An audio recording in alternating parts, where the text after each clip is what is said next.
ભવસંભવ ભીતિભેદનમ સુખ સંપદ કરુણાનિકેતનમ વ્રતદાન તપ ક્રિયાફલમ સહજાનંદ ગુરુમ ભજે સદા. વર્ણિવેશ રમણીય દર્શનમ મંદહાસ્ય રુચિરાનનાંબુજમ પૂજિતમ સુરનરોત્તમે મુદા ધર્મનંદનમહં વિચિંતયે. ત્વં સુકાંતભૃતં કાંતમ ત્વં કાંતમ સર્વદોગતમ ત્વં ગતે દ્વેગદેવત્વમ ત્વં વંદે ભક્તિકાસુતમ.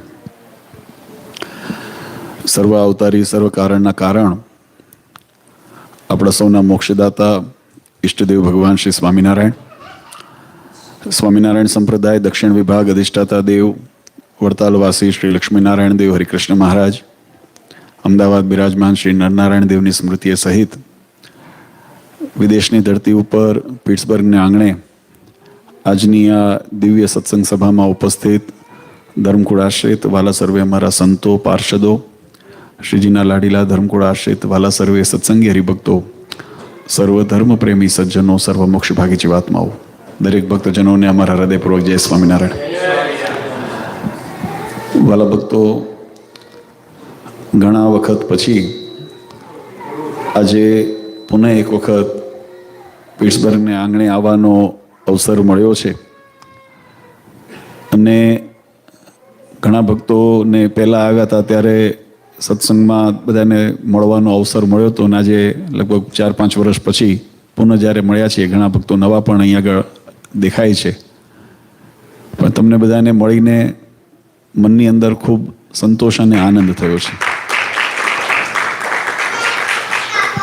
સંતોએ ખૂબ સુંદર ભગવાનના મહિમાની વાતો કથા વાર્તાના માધ્યમથી આપણને સંભળાવી છે.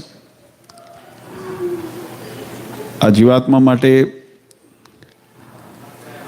આવો બહુમૂલ્ય મનુષ્ય દેહ અને એમાંય પણ વિશેષ કરીને સત્સંગ મળવો એ અતિ દુર્લભ શાસ્ત્રોએ બતાવ્યો છે. શ્રીમદ ભાગવત આદિ ગ્રંથની અંદર અને વચનામૃતની અંદર ભગવાન સ્વામિનારાયણે પણ આ વાત લખી, અનંત જન્મ સંસિદ્ધતો યાતિ પરામ ગતિ. જ્યારે અનેક જન્મ જન્માંતરના સત્કૃત્ય ઉદય થાય અને એમાં વિશેષ કરીને જ્યારે ભગવાનની કૃપા એ જીવાત્મા ઉપર ઉતરે ત્યારે એને મનુષ્ય દેહ મળતો હોય છે અને એની અંદર પણ સત્સંગ ઓળખાતો હોય છે. મહારાજ એક વખત વડતાલની અંદર સભા કરીને બેઠા હતા અને ભાદરણના ભગુ ભગત આવ્યા અને મહારાજને પૂછ્યું સભાની અંદર કે મહારાજ, આ જીવનું કલ્યાણ કેમ થાય? ત્યારે વડતાલની અંદર એ સભાની અંદર મહારાજે એનો ઉત્તર બહુ સુંદર રીતે સમજાવ્યો. મહારાજ કે જીવનું કલ્યાણ એ તો ભગવાનની કૃપાથી થાય છે. આ ધરા ઉપર જીવાત્માના કલ્યાણને અર્થે જ્યારે પરમાત્મા પ્રગટ થયા હોય, એટલે કે મત્સ્ય, કચ્છ, વરા, વામન, નરસિંહ ઇત્યાદિ રામકૃષ્ણ આદિ અવતાર ધારણ કરીને જ્યારે ચરિત્ર કરતા હોય ત્યારે ભગવાનના ઐશ્વર્ય ગુણે કરીને ભગવાનની ઓળખાણ કરે જીવાત્મા અને ભગવાનને જ્યારે ઓળખીને ભગવાનના શરણે જાય તો એ જીવાત્માનું સહેજે સહેજે કલ્યાણ થાય છે. તમે જુઓ, ભગવાન રામ રૂપે આ ધરા ઉપર પધાર્યા પણ બધાને પ્રતીતિ ન થઈ કે ભગવાન છે. ભગવાન કૃષ્ણ રૂપે આ ધરા ઉપર અવતરિત થયા તો બધાને પ્રતીતિ ન થઈ કે ભગવાન છે. ભગવાન સ્વામિનારાયણ પણ આ ધરા ઉપર પ્રગટ થયા તો દરેકને પ્રતીતિ ન થઈ કે ભગવાન છે.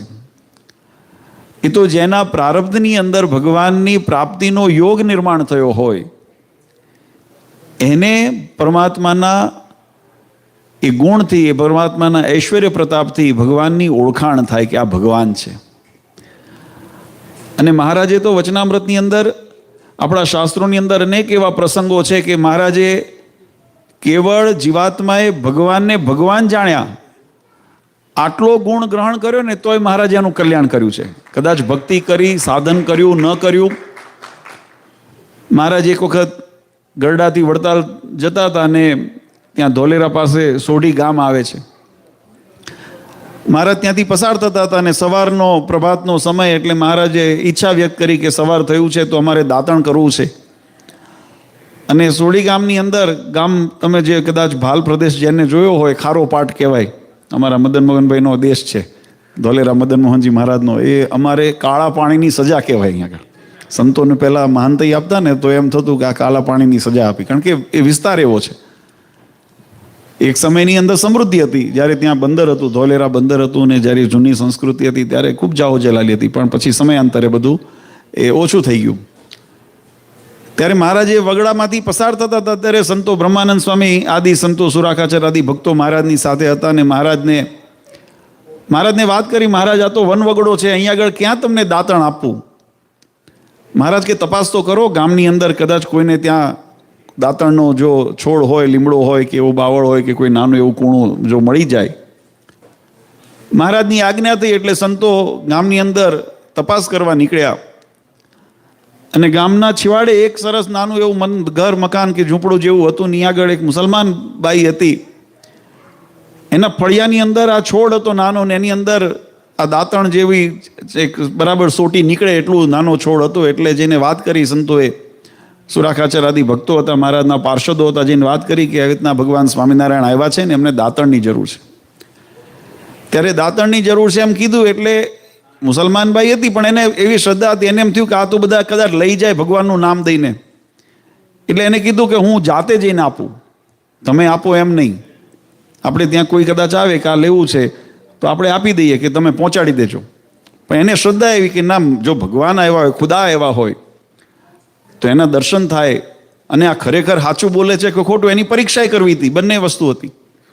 એટલે કે હું જાતે લઈને આવું. એને પોતાના હાથે દાંતણ તોડ્યું, ઉપરથી જે એના છાલ કે કાંટા વગેરે જે એના ઉપરથી હોય એને ઉતાર્યા, અને સુંદર તૈયાર કરીને એ ગરણાની અંદર એને કરી વીંટાળીને ભગવાનની સન્મુખ આવ્યા. આગળ બ્રહ્માનંદ સ્વામી પાર્ષદો, ભગવાનના ભક્તો ચાલે પાછળ, એની પાછળ ધીમે ધીમે ચાલીને આવી. મહારાજ ગામની ભાગોળે વૃક્ષની નીચે બેઠા હતા. અને જેને સંતોએ કીધું કે જો આ બેઠા એ ભગવાન સ્વામિનારાયણ પોતે સ્વયં સાક્ષાત અહીંયા બિરાજે છે, અને આ દાંતણ એમના માટે આપવું છે. મનને શાંતિ થઈ, ભગવાનના દર્શન કરીને, મૂર્તિને જોઈ, ભગવાનના સ્વરૂપને જોઈને મનની અંદર અહેસાસ થયો કે આ નિશ્ચય આ ખુદા છે. અને ખુદા છે એટલો નિશ્ચય થયો. એવું જ નહીં, એ દાંતણ આપ્યું, અને દાંતણ આપી અને જ્યારે ભક્તોએ ભગવાનને દાંતણ અર્પણ કરતા હતા ત્યારે એને એટલું કીધું કે અલ્લાહ નિગાહ રખ્યો. શું કીધું? અલ્લાહ નિગાહ રખ્યો, મારા ઉપર રહેમ દ્રષ્ટિ રાખજો, મારા ઉપર દ્રષ્ટિ રાખજો ભગવાન. આટલું કીધું. મહારાજ અતિ પ્રસન્ન થયા. મહારાજ કે એનું બ્રહ્માનંદ સ્વામી સાથે કલ્યાણ. સુરાખાચરને મનની અંદર પ્રશ્ન થયો, મહારાજ અમે તો આખી જીવન તમારી પાછળ અમે ભેખ લીધા, આ સંતોએ ઘર બહાર મૂક્યા, તમારું આખું જીવન ભજન કર્યું, તમે જેમ આજ્ઞા કરી એમ વ્રત, ઉત્સવ, સમયા વગેરેની અંદર અમે તન મન ધનથી સેવા કરી. તમે અડધી રાતે કહો કે હમણાં જેમ સ્વામીએ વાત ન કરી, મહારાજને સંકલ્પ થયો કે મારે ભક્તને વારે જવું છે, તો મધરાતે મહારાજ ચાલી નીકળ્યા. અને મૂળજી બ્રહ્મચારી કે હાલો ભગવાનની સાથે સેવાની અંદર. તો કે અમે તો તમારા જીભ વડે એમ અમારા જીવન પ્રાણ ન્યવછાવર કર્યા, અને અમારું કલ્યાણ થાય, ભગવાનના ધામની પ્રાપ્તિ થાય, એ તો સ્વાભાવિક છે, એ પ્રાકૃતિક છે. તો પણ આ બાઈએ એવા શું સંસ્કાર કે એવા શું એને સત્કાર્ય કર્યા? એને નથી ભજન કર્યું, નથી ભક્તિ કરી, નથી વ્રત કર્યા, નથી તપ કર્યા. તો એનું એવું કયું પુણ્ય ઉદય થયું કે તમે બ્રહ્માનંદ સ્વામી સાથે જીવનું કલ્યાણ તમે કર્યું? ત્યારે મહારાજ એનો ઉત્તર કર્યો. મહારાજ કે એને અમને ભગવાન જાણ્યા ને એ જ એનો મોટો એનો પુણ્ય છે. કહેવાની પાછળનો ભાવાર્થ એ છે વાલા ભક્તો, કે જગતની અંદર જીવાત્માને ભગવાનની પ્રાપ્તિ થાય, ભગવાનની પ્રતીતિ થાય, ભગવાનપણાનો વિશ્વાસ થાય, એનાથી મોટું બીજું કોઈ મોક્ષનું સાધન નથી.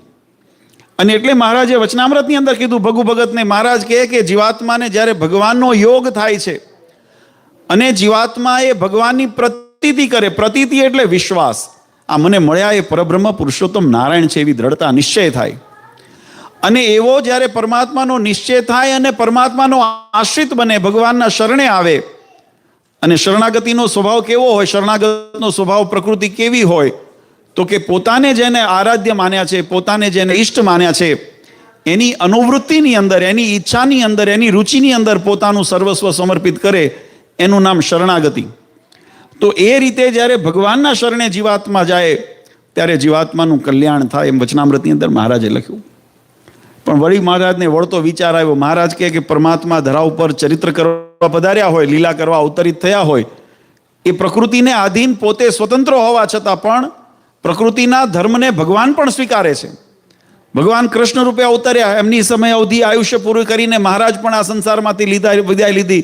એ પૂર્વે ભગવાન રામચંદ્રજી આ ધરા ઉપર આવ્યા તો એમને પણ પોતાના લીલા ચરિત્રોને સંકેલીને સ્વધામ ગમન મહારાજે કર્યું. મહારાજ કે એમ અમે પણ આ સંસારની અંદર આવ્યા છીએ, અમે પણ એક સમય એવો આવશે કે અમે આ સંસારમાંથી અમારી મનુષ્ય લીલાને સંકેલી લઈશું.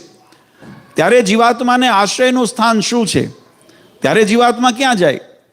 ત્યારે એનો ઉત્તર મહારાજે વચનામૃતની અંદર બહુ સુંદર કીધું. મહારાજ કે ભગવાનને મળેલા હોય, એટલે કે જેને ભગવાનની પ્રાપ્તિ થઈ છે એવા જે ભગવાનના એકાંતિક સંતો હોય, એવા મુક્તો હોય, એનો કોઈ આશ્રય કરે, એનો સમાગમ કરે તો એના જેવા ગુણ, જેમ ભગવાનને રીઝવવાના ગુણ સંતોની અંદર હતા, ભગવાનને પોતે અખંડ ધારીને રાખતા અને ભગવાનની અંદર મનની વૃત્તિ એકાકાર કરીને જેને રાખી હોય, ભગવાનના વિયોગની અંદર સંતોને એટલો બધો ભગવાન સાથે અનહદ આત્મીયતા અને પ્રેમ એટલો હતો. આપણા પ્રસંગો શાસ્ત્રોની અંદર લખાણા કે ભગવાનના જો દર્શન ન થાય ને, ભગવાનનું ધ્યાન કરવા બેઠા હોય ને જો મૂર્તિના દર્શન ન થાય, માનસી કરવા બેઠા હોય, સમાધિમાં બેઠા હોય અને ભગવાનની મૂર્તિના દર્શન ન થાય, અથવા મહારાજ જ્યારે કોઈ જગ્યાએ વિચરણમાં નીકળ્યા હોય અને ભગવાનના દર્શન ન થાય ને તો મન એટલો બધો વ્યાકુળ થઈ જતા સંતોના કે એમ કહેવાય કે આ રૂવાડે લોહીના ટસ્યા નીકળી જતા, લોહીના બુંદ નીકળી જતા, આટલી વેદના થાય ભગવાનના વિયોગની. આવી રીતે જેને ભગવાનને પ્રાપ્ત કર્યા છે અથવા ભગવાનને થઈને રહ્યા છે એવા સંતોને સમાગમમાં જીવાત્મા આવે ને તો એના જેવા રૂડા ગુણ આવે, એના જેવી ભક્તિની રીત શીખાય અને એના દ્વારા ભગવાનની પ્રાપ્તિ જીવાત્માને કરવાનો માર્ગ સરળ થાય. એટલે મહારાજ કે એવા ભક્તો સંતોના જો સમાગમમાં આવે ને તો એના દ્વારા પણ જીવાત્માનું અમે કલ્યાણ કરીએ છીએ. અને એનાથી વિશેષ મહારાજે વાત સમજાવી. મહારાજ કે ઘણી વખત એવું બને, આવો દેશકાળ હોય કે જ્યારે એવા સંતોનો યોગ કાયમ ન રહેતો હોય. જો રહેતો અતિ ઉત્તમ છે. આપણે ભારતની અંદર પણ હવે તમે જુઓ તો એ ધીમે ધીમે પ્રથાઓ થોડી લુપ્ત થવા માંડી છે. નહીં તો પહેલાં હતું કે જીવનના, જેમ હમણાં સ્વામી કીધું ને કે એને વ્યવહારની અંદર ઢાળી લેવું પડે. હવે આપણા માટે સત્સંગ છે ને ઓપ્શનલ થઈ ગયું છે. આ હકીકત છે. તમને બધાને કદાચ આ વસ્તુ ન ગમે પણ સત્ય હકીકત એ છે, દેશકાળની અંદર પરિવર્તન એટલું આવ્યું છે, આપણી વિચાર શક્તિઓની અંદર પરિવર્તન આવ્યું છે, આપણા વ્યવહારની અંદર પરિવર્તન આવ્યું છે. એટલે આપણે જે ભગવાન સંબંધી કાર્ય અથવા તો સત્સંગ સંબંધી, ભક્તિ સંબંધી કાર્યને છે ને આપણે વૈકલ્પિક ગણીએ છીએ, ઓપ્શનલ ગણીએ છીએ. જ્યારે ભગવાનની ભક્તિ કેવી હોવી જોઈએ? આપણે સ્તુતિ કરીએ છીએ, જે સત્સંગી હશે એમને ખ્યાલ હશે, આપણે રોજ સ્તુતિમાં કરીએ છીએ, નિર્વિકલ્પ ઉત્તમ અતિ નિશ્ચય તવ ઘનશ્યામ. ભગવાનનો નિશ્ચય કેવો હોવો જોઈએ? જેનો કોઈ વિકલ્પ નથી, જેનું કોઈ ઓલ્ટરનેટિવ નથી, જેનો કોઈ પર્યાય નથી, એવું જે પરમાત્માનું ભજન, ભક્તિ અથવા તો આરાધન એ જીવાત્મા માટે અનિવાર્ય છે.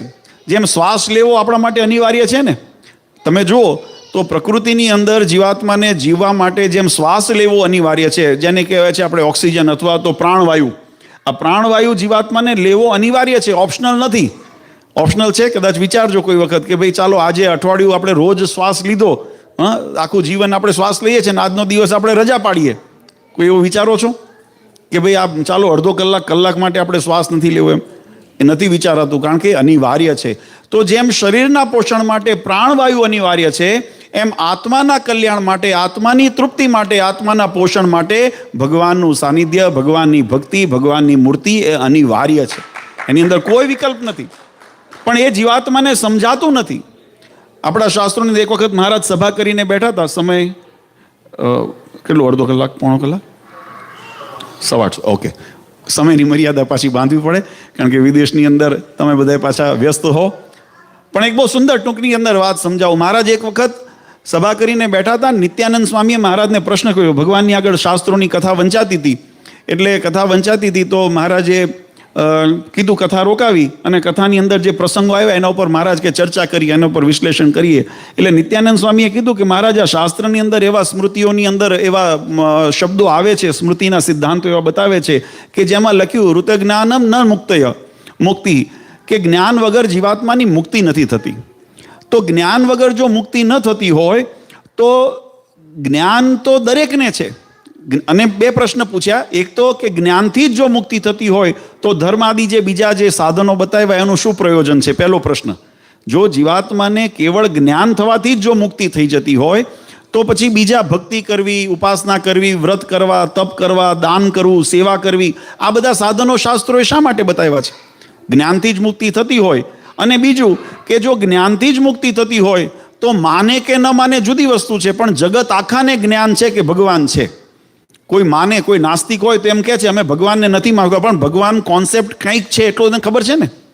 આપણે ત્યાં કદાચ કોઈ હોય ને એમ માને કે અમે ભાઈ રામને ભગવાન નથી માનતા, કૃષ્ણને ભગવાન નથી માનતા, કોઈ કદાચ નાસ્તિક વિચારધારાવાળા હોય તો એ ભગવાનના સ્વરૂપને કે અવતારને નથી માનતા, પણ ભગવાન સંબંધી કોન્સેપ્ટ અસ્તિત્વમાં છે એટલું તો એને જ્ઞાન છે ને, કે કોઈ શાસ્ત્રોની અંદર કોઈ, તો એના દ્વારા ભગવાનને તો જાણ્યા કહેવાય. તો જીવાત્માનું કલ્યાણ કેમ નથી થતું? જાણે જ, માને ન માને, મારો પ્રશ્ન સમજાય છે ને? Accept it or not accept is a different thing, પણ ટુ નો કે ભાઈ મને ખબર છે કે આવું એક તત્વ કંઈક ચર્ચામાં છે, તો એ જ્ઞાન તો થયું ભગવાનનું. તો ભગવાનનું જ્ઞાન થયા પછી પણ જીવાત્માનું કલ્યાણ કેમ નથી થતું? અને બીજો કે જ્ઞાન છે તો જ્ઞાન સિવાયના જે બીજા સાધનો શાસ્ત્રોમાં બતાવ્યા છે એનું પ્રયોજન શું? આ બે પ્રશ્ન મહારાજને પૂછ્યા. ત્યારે મહારાજે બહુ સુંદર ઉત્તર કર્યો. મહારાજ પહેલા ઉત્તર કરવા જતા હતા અને શરૂઆત કરી. મહારાજ કે જ્ઞાન શું કહેવાય? તો કે મહારાજ કે જ્ઞાન એટલે જાણવું. જાણવું એટલે જ્ઞાન. એટલે તરત નિત્યાનંદ સ્વામી કીધું કે ભાઈ જાણવાનો અર્થ તો કોઈ પણ વસ્તુની તમને માહિતી મળે એટલે જાણકારી થઈ ગઈ. એટલે મહારાજ કીધું કે અધૂરું જ્ઞાન છે, એ જ્ઞાન પૂર્ણ જ્ઞાન નથી. પછી મહારાજે બહુ સુંદર વિશ્લેષણ વચનામૃતની અંદર કર્યું છે, પણ આપણે સમય મર્યાદાની અંદર એનો સાર જો चाहिए તો મહારાજે એનો સાર એટલો બતાવ્યો વચનામૃતની અંદર. મહારાજ કે જ્ઞાન ક્યારે યથાર્થપણે થયું કહેવાય?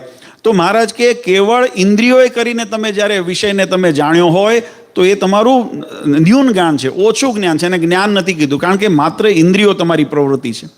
પણ એ ઇન્દ્રિયોની અંદર જો આપણો જીવ કેવો છે, જીવ અને જગતનો સંબંધ કેવો છે, તમે થોડુંક આપણા તત્વજ્ઞાનનો વિષય છે એને જો સમજવા પ્રયત્ન કરીએ તો જીવનો સંબંધ સંસાર સાથે કેવી રીતે થાય છે? તો કે જીવનો સંબંધ અંતઃકરણ સાથે છે. મન, બુદ્ધિ, ચિત્ત ને અહંકાર, 4 પ્રકારના આપણે અંતઃકરણ કીધા. તો જીવનો અંતઃકરણનો એક છેડો ઇન્દ્રિયો સાથે જોડાયેલો છે, બીજો છેડો આત્મા સાથે જોડાયેલો છે, અને એ આત્માનો સંબંધ ઇન્દ્રિયોના મારફતે કરીને સંસાર સાથે કરાવે છે. એટલે આ વાતને હું તમને સમજું કે તમે કોઈ પણ વસ્તુ આ જગતને તમે જુઓ છો તો જોવાનું કાર્ય પહેલું કોણ કરે છે? આંખ કરે છે, આ ઇન્દ્રિય છે. તો પહેલો વિષયનો યોગ કોણે થયો?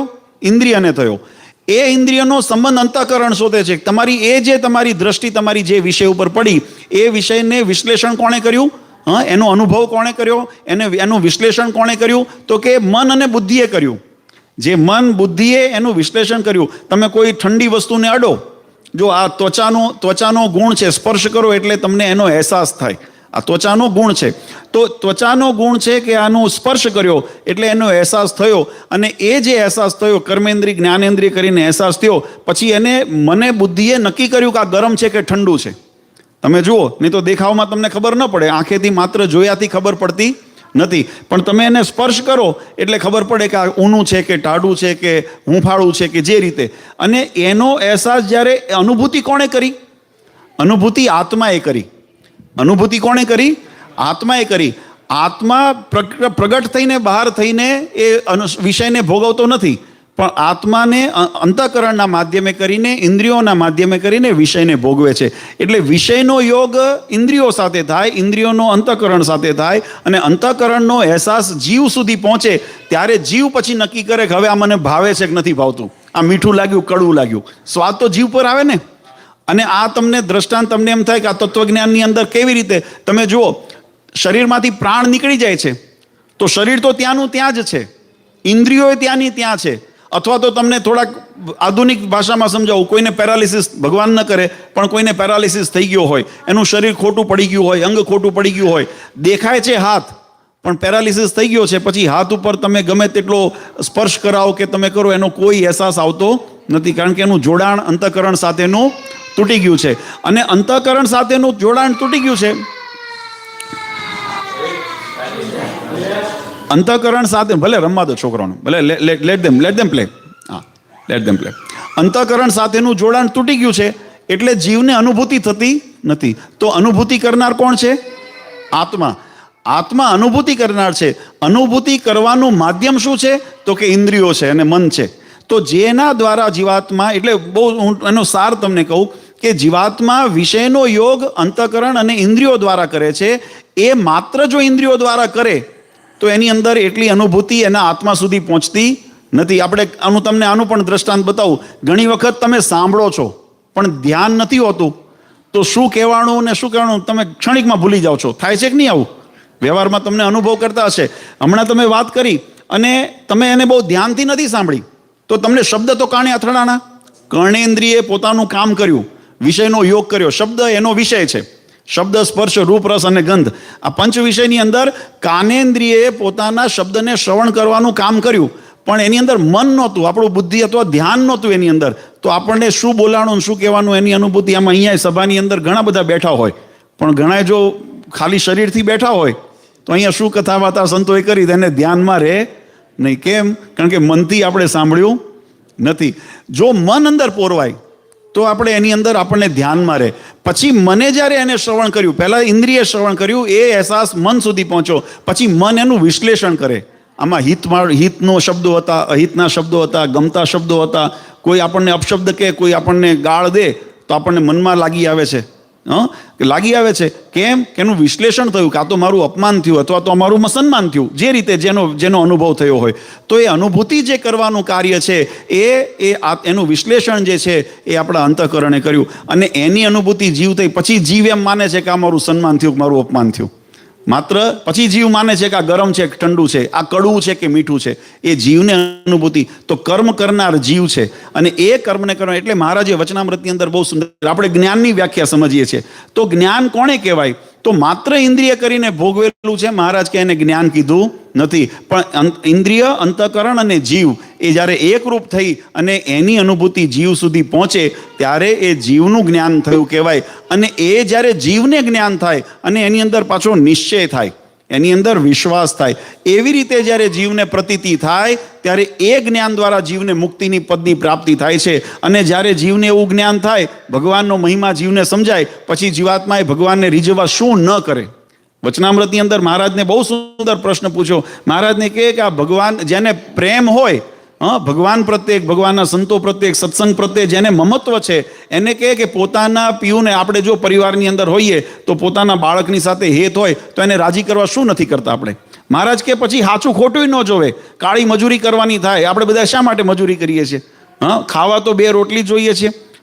કેમ પોતાના દેશ, પરિવારને, કુટુંબને મૂકીને આટલે દૂર આવ્યા?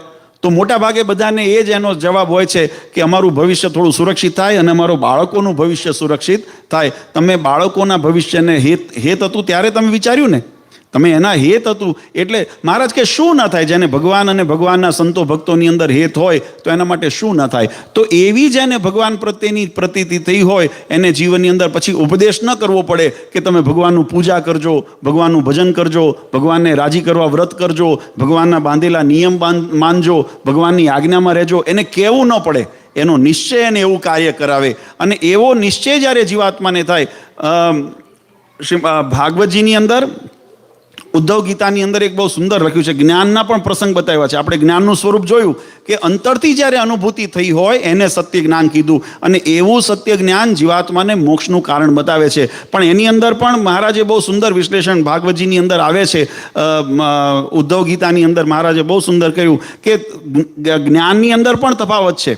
જેમ સ્થૂળ સૂક્ષ્મને કારણ આદિ આપણું શરીર છે એની અંદર ભેદ રહેલો છે, જેમ જ્ઞાનની અંદર પ્રાકૃત જ્ઞાન અને જે શરીર સંબંધી એમાં લખ્યું કેવલમ સાત્વિકમ જ્ઞાનમ.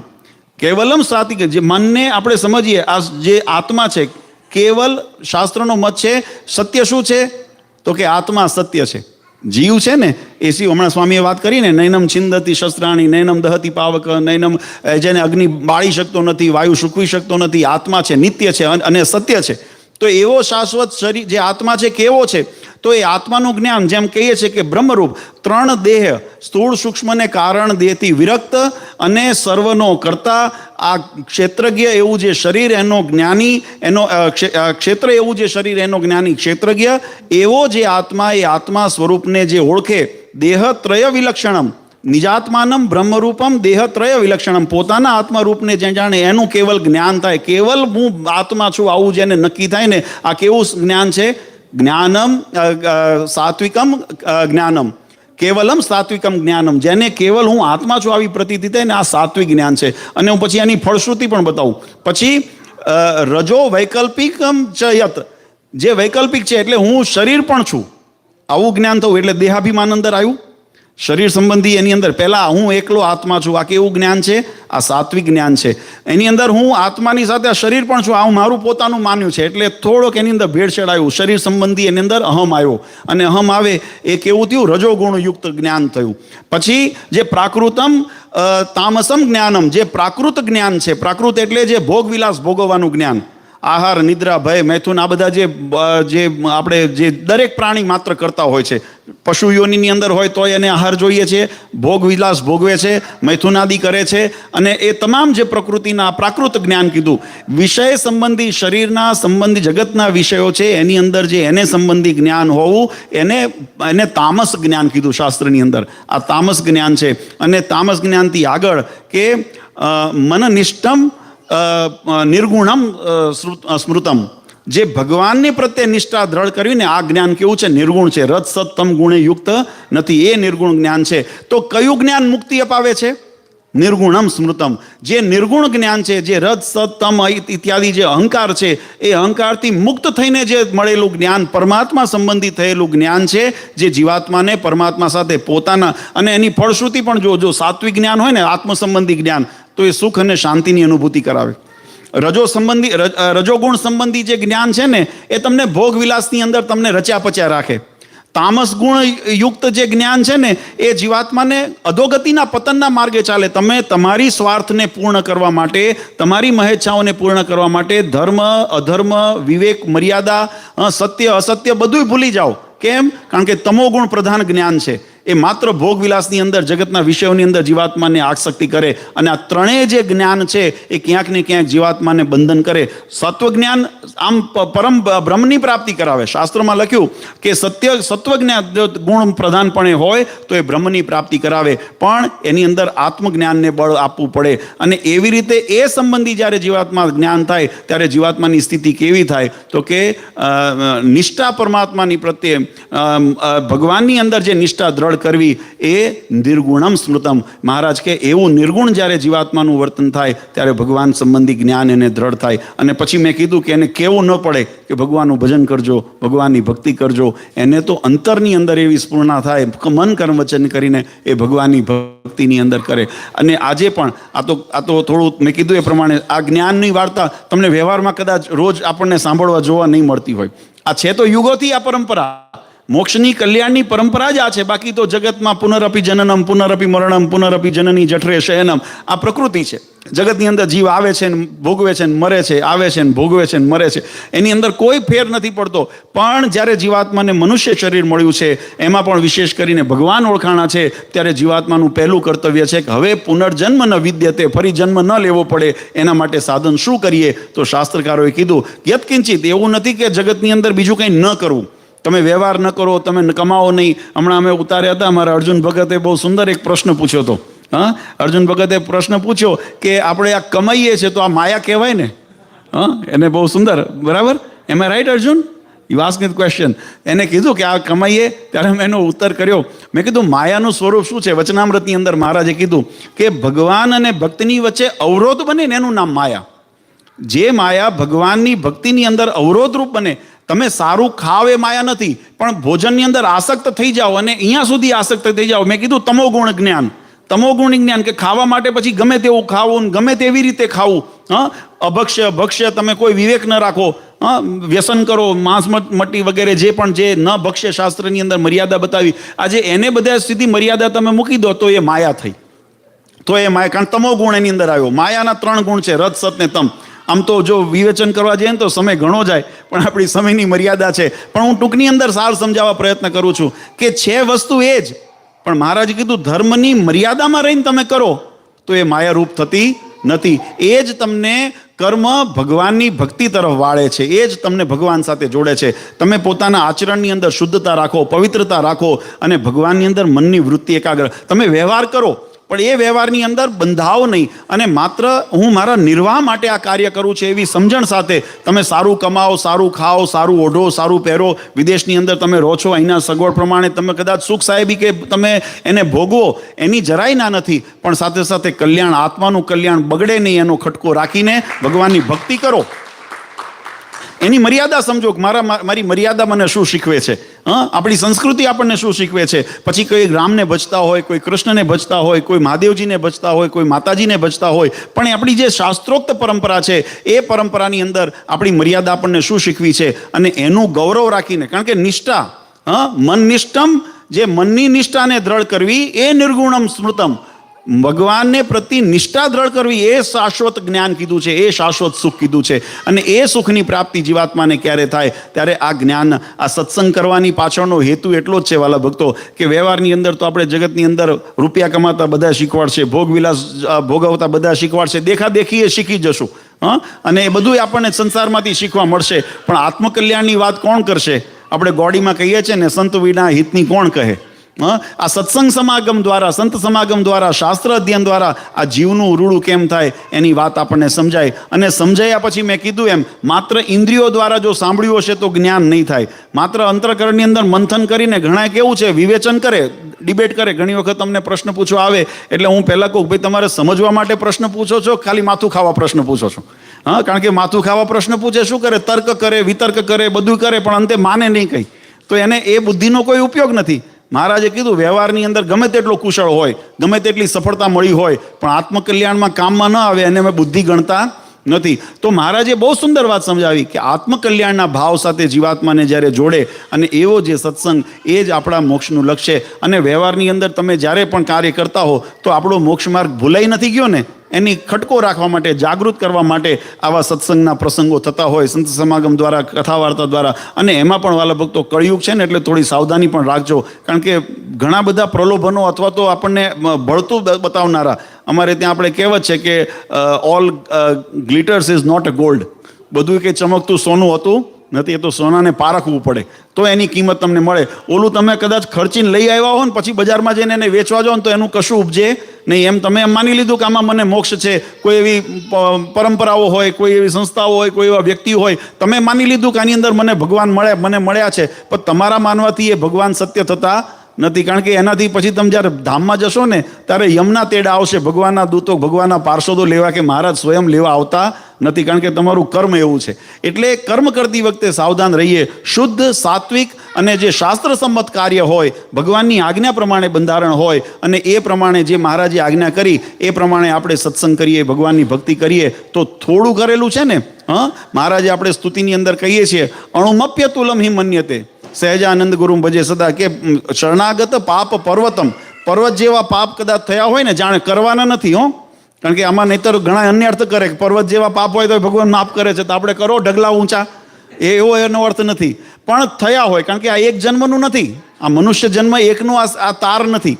આ જે આનું જે સરવૈયું છે ને, એ અનંત જન્મોનું છે. જેમ અનંત જન્મનું પુણ્યથી ભગવાનની પ્રાપ્તિ થાય છે, એમ અનંત જન્મોની અંદર જીવાત્માએ નાના મોટા કે એવા દોષ થયા હોય, તો એવા શરણાગત પાપ પર્વતમ જેવા જો પાપ હોય તો એને ગણયિત્વા ન તદીય સદગુણમ અણુમપ્ય તુલમ હિ મન્યતે. ભગવાન કે એના અણુ જેટલા પણ જો સત્કર્મ હોય ને, પણ ભગવાનના શરણે આવ્યો છે, એ પાપથી ત્રાહિમામ પોકારીને આવ્યો છે, ભગવાનને રાજી કરવાના ભાવથી આવ્યો છે, કપટ રહિત આવ્યો છે, નિષ્કપટ થઈને આવ્યો છે, શરણાગત થઈને આવ્યો છે, તો ભગવાન કે એને તમામ એના કર્મ બંધનમાંથી અમે એને મુક્તિ આપી અને અમારા પરમધામની પ્રાપ્તિ થાય એવો અમે એના માટે અમારું આશીર્વાદ ને વરદાન છે, એવો અમારો કોલ છે. એટલે કહેવાની પાછળનો ભાવાર્થ એટલો છે વાલા ભક્તો, કે આપણે અલ્પ પણ કરશું ને, પણ જો ભગવાનની બાંધેલી મર્યાદામાં રહીને કરશું તો ભગવાન એનું અનેક ગણું આપણને ફળ આપશે. આ સંસારમાં તો સુખિયા કરશે જ. મહારાજનું વરદાન છે કે અમારો આશ્રિત અનવસ્ત્ર આબરૂ કરીને ક્યારે દુઃખી ન થાય. એટલે ભગવાનની એક કૃપા તો આપણા ઉપર છે જ, પણ સાથે સાથે મહારાજે બીજું પણ વરદાન આપ્યું કે આ સંસારમાંથી જીવ જ્યારે શરીરનો ત્યાગ કરે ને,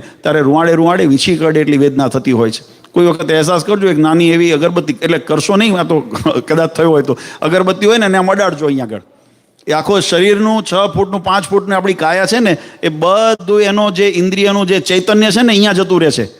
અહીંયા આગળ જતું રહે છે. કેમ? એક નાનું એટલું તણખલું પણ જો આપણું બધા ધ્યાનને કેન્દ્રિત કરતું હોય, તો જ્યારે પ્રાણ નીકળતો હોય ને, ત્યાં રૂવાડે વીંછી કરડે એટલી વેદના થતી હોય. મહારાજ કે વેદના અમને થાય, અને અમારી કૃપાથી એ જીવાત્મા જેમ માખણમાંથી વાળ કાઢી લો, જે વાળ પણ સિલ્કી છે, માખણ પણ સિલ્કી છે, એટલે નીકળતા વાર લાગે નહીં, એમ શરીરનો ત્યાગ કરી જીવાત્મા અમારા ધામને પામે. એટલે પરલોકની પણ મહારાજે જવાબદારી લીધી છે. યોગ ક્ષેમમ મહામ્યહમ, તમારા યોગનું પણ અમે કરશું, ક્ષેમનું વહન પણ અમે કરીશું, અને તમારા તમામ કર્મ બંધનમાંથી મહારાજ કે મુક્તિ આપી અને અમારા ધામના અધિકારી બનાવશું. એટલે આપણે ખરેખર ખૂબ ભાગ્યશાળી છીએ કે આપણને આવા કળિયુગની અંદર વિશેષ કરીને, કારણ કે દ્વાપર સતયુગ ત્રેતામાં તો થોડું વાતાવરણ આના કરતાં સારું હતું તો તે વખતે ક્યાંક ને ક્યાંક, કારણ કે સૂર્યચંદ્ર જેમ બે પોતપોતાના કળાને પ્રકાશે છે, જેમ દિવસ અને રાત બંને જગ્યાએ હોય છે, એમ તે યુગની અંદર પણ એવા તો અધર્મ અને ધર્મ તો હતા જ, પણ ધર્મનો પ્રભાવ વધારે હતો. એટલે સહેજે સહેજે માણસની જીવનચર્યાની અંદર અથવા તો એના વિચારોની અંદર સાત્વિકતા હતી, પણ કળિયુગની અંદર તમોગુણ પ્રધાનપણે બતાવ્યો છે. એટલે કળિયુગની અંદર તમોગુણ પ્રધાનપણે વર્તતો હોય ત્યારે પણ આપણી મનની અંદર સત્વગુણ પ્રધાન રહેવો, ભગવાનની ભક્તિ પ્રધાન રહેવી, ભગવાનનો મહિમા એ ભગવાનની બહુ મોટી કૃપા છે. એટલે એનું ગૌરવ રાખજો. ખાસ કહેવાનો ભાવાર્થ એ છે, તમે એમ ન માનશો કે અમે આટલા દૂર દેશની અંદર રહ્યા છીએ, તમારું કોણ? આપણા ભગવાન. આપણે દૂર દેશમાં રહ્યા છીએ. હમણાં સ્વામીએ વાત કરીને વચનામૃતની અંદર મહારાજે બહુ સુંદર વાત લખી. મહારાજ કે કદાચ શરીરે કરીને કાશી બુરાનપુર, એ જમાનાની અંદર કાશી બુરાનપુર એટલે વિદેશ જ કહેવાતું હતું. એ અમેરિકા, ઓસ્ટ્રેલિયા, લંડન જ કહેવાતું હતું, કારણ કે તે વખતે સાધન સુવિધા નહોતી. પણ મહારાજે એમાં લખ્યું કે કોઈ અમારી આજ્ઞામાં રહેતો હોય પછી શરીરે કરીને કાશી બુરાનપુર કેમ ન રહેતો હોય, પણ અમે એનાથી અળગા રહેતા નથી. અમે એની સાથે એની રક્ષાની અંદર હંમેશા રહીએ છીએ. એમ આપણે પણ ભગવાનની આજ્ઞામાં રહીએ, ભગવાનની ભક્તિ કરીએ, ભગવાનના શરણમાં રહીએ, તો આવા દૂર દેશની અંદર પણ ભગવાન આપણી મનકર્મ વચન કરી આપણી રક્ષા પણ કરે છે, કાળકર્મ માયાથી આપણી રક્ષા કરે છે, અને ભગવાનની કૃપાથી આ જીવ આ સંસારમાં પણ સુખીઓ થાય છે, અને અંતે ભગવાનના ધામની અંદર પણ સુખની પ્રાપ્તિ કરે છે. આજે ખરેખર ખૂબ આનંદ થયો. પિટ્સબર્ગને આંગણે આપણે પુનઃ, મેં જેમ વાત કરી કે 4-5 વર્ષ પહેલાં જ્યારે આવવાનું થયું હતું, આ જ હોલની અંદર આપણે સત્સંગનું આયોજન કર્યું હતું, અને ત્યારે પણ ખૂબ આનંદ આવ્યો હતો. તમારા બધાનો ખપ, પ્રેમ અને તમારી જે નિષ્ઠા છે, તમારી સમજણ છે, એને આવું રક્ષણ અને પોષણ કાયમ મળે એના માટે આવા દાખલા થતા રહે. ભગવાનને પ્રાર્થના કરીએ દર વર્ષે આવું આયોજન થાય તો અતિ ઉત્તમની વાત છે. પણ સમયના અનુસાર કદાચ ફરી પાછું જ્યારે આયોજન કરીએ અને આવવાનું થાય, પણ ત્યાં સુધી આ વાગોળતા રહેજો. આજે સિદ્ધાંતની વાતો, સંતોએ મહિમાની વાતો કરી, ભગવાનની નિષ્ઠાની વાતો કરી, અને જે સિદ્ધાંત આપણે સમજ્યા છે એને વાગોળી અને જીવનની અંદર દ્રઢ કરશો તો ચોક્કસ ભગવાન તમારા ઉપર રાજી રહેશે. અને તમને બધાને આ વર્ષે બધાને ખાસ તો આપણા માટે આનંદની વાત એ છે કે આ વર્ષ આપણા સંપ્રદાય માટે બહુ એક મહત્ત્વનું વર્ષ છે, આપણી સનાતન સંસ્કૃતિ માટે મહત્ત્વનું વર્ષ છે. ભગવાન સ્વામિનારાયણે આજથી 200 વર્ષ પૂર્વે વડતાલની અંદર સ્વહાતે પોતાના જે લક્ષ્મીનારાયણ દેવ હરિકૃષ્ણ મહારાજની સ્થાપના કરી. એ વડતાલ મંદિરના 200મું વર્ષ ચાલે છે. એટલે આપણે વડતાલ દ્વિશતાબ્દી મહોત્સવ વર્ષ તરીકે આ ઉજવીએ છીએ. સાથે સાથે ગોપાળાનંદ સ્વામી દ્વારા ભગવાનની આજ્ઞાથી જે સાળંગપુરની અંદર હનુમાનજી મહારાજની સ્થાપના થઈ, એના 175 વર્ષ પૂર્ણ થાય છે. એટલે એનો શતામૃત મહોત્સવ વર્ષ આપણે ઉજવી રહ્યા છીએ. અને એની અંદર સોનામાં સુગંધ ભળે એમ પરમ પૂજ્ય સનાતન ધર્મ ધુરંધર આચાર્ય શ્રી અજેન્દ્ર પ્રસાદજી મહારાજ શ્રી, આપણા સૌના ગુરુ લક્ષ્મીનારાયણ દેવ ગાદીના જે અત્યારે વર્ધમાન આચાર્ય, એમના 75મો પ્રાગટ્ય ઉત્સવ વર્ષ એટલે અમૃત મહોત્સવ વર્ષ ચાલે છે. એટલે આ ત્રિવેણી સાંપ્રદાયિક આપણો સંબંધ, ત્રિવેણી આપણને સંપ્રદાયના ઉત્સવો અત્યારે ઉજવી રહ્યા છીએ. અને એમાં પણ વિશેષ આપણા માટે આનંદની વાત, સનાતન ધર્મ માટે આનંદની વાત કે મર્યાદા પુરુષોત્તમ ભગવાન શ્રી રામ જે 500 વર્ષના લાંબા સંઘર્ષ પછી એમનું જે પ્રાગટ્ય ભૂમિ, જે જન્મભૂમિ અયોધ્યાની અંદર ભગવાનના નિજ મંદિરની અંદર ભગવાનનું સ્થાપના થયું, એ પણ ઐતિહાસિક વર્ષ આપણા માટે આનંદનો વિષય છે. એટલે સત્સંગના બધા ભક્તોએ નક્કી કર્યું, પૂજ્ય મહારાજશ્રીને જઈને પૂછ્યું કે મહારાજશ્રી, તમને અમારે આ જન્મદિવસ છે ને અમારે ઉપહાર આપો છે, શું ગમશે તમને? આપણે પૂછીએ ને કે શું ગમશે તમને, ભેટ આપીએ અમે. મહારાજ કીધું કે મને કોઈ વસ્તુ પદાર્થની અપેક્ષા નથી, પણ જો તમારે ખરેખર અમને રાજી કરવા હોય ભગવાનનું ભજન કરજો. એટલે આખું વર્ષ આપણે ભક્તિ પર્વ તરીકે ઉજવીએ છીએ. આખું વર્ષ સંપ્રદાયના અનેક ઉત્સવો, કથા વાર્તા જે પણ આયોજન થાય છે એ ભક્તિ પર્વ અંતર્ગત વિશેષ ભગવાનનું ભજન થાય એવા સંકલ્પ સાથે ઉજવીએ છીએ. અને અહીંયા પણ આપણે ભક્તિ પર્વના નિમિત્તે આપણે હ્યુસ્ટનની અંદર બાળ શિબિર, યુવા શિબિર અને પાટોત્સવ વગેરે આયોજનો બધા થયા છે. એટલે બધાને અમારી એ ભલામણ છે, કદાચ શરીરથી ત્યાં ઉપસ્થિત થઈ શકો, આમાંથી પ્રસંગોમાં લાભ લઈ શકો. વડતાલની અંદર આપણે જન્માષ્ટમી એટલે છઠ, સાતમ ને આઠમ ત્રિદિનાત્મક આ ભવ્ય ઉત્સવ ઉજવવાના છીએ. એટલે ઇન્ડિયા કોઈ એ સમયની અંદર આવતા હો તો તમને બધાને અમારું આમંત્રણ છે કે ચોક્કસ એ પ્રસંગની અંદર અવશ્ય હાજરી આપજો, પ્રસંગનો લાભ લેજો, એ દિવ્ય દર્શન કરજો. અને કદાચ શરીરથી ન આવી શકો તો ઓનલાઈન પણ એ સત્સંગનો લાભ લેજો. અને જે આની અંદર સત્સંગની અંદર આપણને ગુણ જાણવા મળે છે એને જીવનની અંદર દ્રઢ કરજો. ભગવાન હરિકૃષ્ણ મહારાજ, લક્ષ્મીનારાયણ દેવ તમારા સૌ ઉપર ખૂબ રાજી રહે અને બધાને ખૂબ સુખ્યા કરે એવી ભગવાન શ્રી હરિના ચરણારવિંદમાં પ્રાર્થના. અને આપણો આ સત્સંગ પરિવાર છે એને પાછા જાળવી રાખજો, એકબીજાના પોષક બનજો, એકબીજાના પૂરક બનજો. હા, ભલે આપણો સમુદાય નાનો છે પણ નિષ્ઠાવાન છે. અમારા શાસ્ત્રો, સંતો એમ કે એક રુચિવાળા 2 જણ બોલ્યા ને તો સભા છે. 2 જ જણ હોય ને પણ એક રુચિ એક નિષ્ઠાવાળા હોય ને તો એ સભા છે. અને કદાચ 1000 માણસ બેઠા હોય પણ બધાની રુચિ જુદી હોય, બધાની નિષ્ઠા જુદી હોય, તો એ મહારાજ કે સભા નથી. એમ આપણે અહીંયા આગળ મોક્ષના ખપવાળા બધા ભેગા થયા છે ને, એટલે આપણી આ દિવ્ય સભા છે. અને ભગવાનને પ્રાર્થના કરીએ કે આ રીતે એકબીજાના પોષક બની અને સત્સંગની અંદર પણ આપણે કાયમ કાર્યરત અને સેવારત રહીએ, એવી ભગવાન બધાને બળ બુદ્ધિ શક્તિ આપે. વધારે સમય નથી લેવો. ખૂબ પુનઃ એક વખત કહું, બધાને મળીને ખૂબ આનંદ થયો. અને મહારાજને પ્રાર્થના કે અમારો આ પિટ્સબર્ગનો સત્સંગ એને મહારાજ કાયમ બધાને ખૂબ સુખ્યા રાખજો.